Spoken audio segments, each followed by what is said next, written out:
ने पति से मधुर शब्दों में कहा, हे स्वामी, आपने पहले से इस बात को संकल्प किया था कि संतान की प्राप्ति होगी, तब मैं श्री सत्यनारायण भगवान का पूजा करूंगा।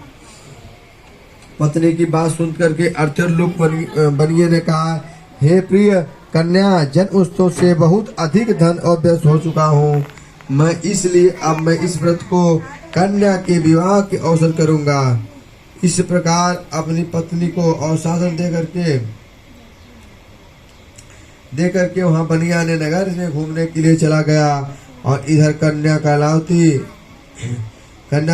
ने पिता के साथ घर में प्रतिनिधि बढ़ती है रिश्ता, और इस कन्याओं के सखियों के भ्रमण करते हुए देखा। में सोचने लगा कि कन्या विवाह के योग्य हो गई है। ये तो अपने ऐश्वर्य संत की दूतों से बुला करके उसने कहा कि आप जाइए और जो राज्य में वर हो उसे वहाँ उनको ढूंढ कर लाइए, तब उसे हम अपने लड़की का कलावती का कन्यादान करूँगा। इस कन्या को विवाह अवसर से श्रेष्ठ के रूप में भगवान ने से खोज करो। साधु वैश्य के आज्ञा को पाकर दूतों से वीर की खोज के कांचनपुर नामक नगर में प्रस्थान किया। और उस नगर में जाकर को दूतों ने एक ऐसे व्यस्त पुत्र को देखा जो रूपवान होने के कारण दूतों के मुख से वर में संबंध ऐसी प्रसन्नता हो चुकी। इस वर में गुण बहुत से रूप शील व्यवहार अशिव की कृपा होए तो करियो नेगाचार।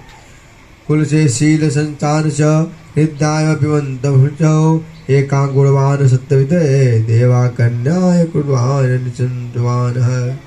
उपयुक्त बातों से अनुसार वर ने जितने गुण को चाहिए उस पाकर के साधु बनिया ने अपनी पुत्री को विवाह को निर्गुण करके सागाचार वंश से बना करके उसने रखा। स्मरण कर रहा था, भगवान ने उसकी अस्मिन से अत्यंत रूप से हो गए।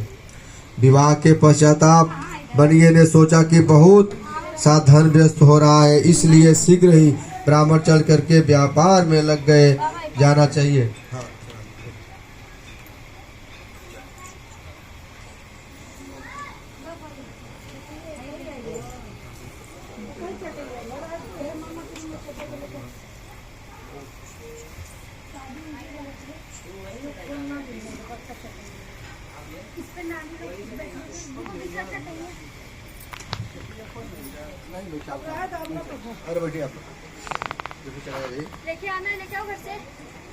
विवाह के पश्चात बनियों ने सोचा कि बहुत सारा धन व्यस्त हो गया, इसलिए शीघ्र ही चलकर व्यापार में लग जाना चाहिए।